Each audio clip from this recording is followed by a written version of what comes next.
Alright guys, Georgia Jim. I'm going to be doing a series of videos on the Lockpickers United belt system and going through the locks of the system. Figured what better place to start than the very beginning at the Master 3. This is a white belt lock, and the Master 3 is usually one of the most commonly picked locks for new pickers. Just has a laminated steel body, 4 standard driver pins. So other than mushy feedback, there is no other security features. So I'm going to get this in the vise, and I will show you guys how I approach the Master 3.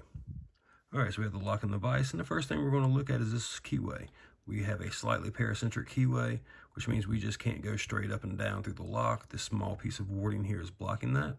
So if you were using top of the keyway tension, you would go from this bottom edge here and work at an angle. And what that angle does is lets you completely lift each pin as you go through the lock.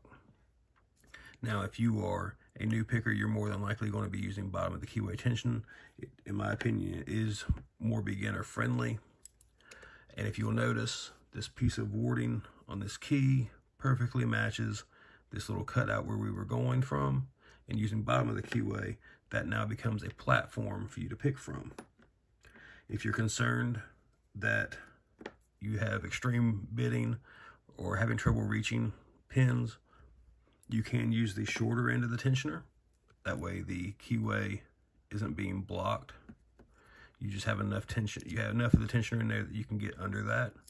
But I have not found that to be an issue with the M1 keyways, which is what the Master Locks and Brinks and things like that use. So using the tensioner as a platform, I'm going to put heavy tension on the lock. Pin 1 is loose. Pin 2 is loose. 3 just moves slightly, and now it feels freed up. Pin 4 is binding, and I'm letting off tension just enough until I felt the pin move smoothly. And we got to click on pin 4.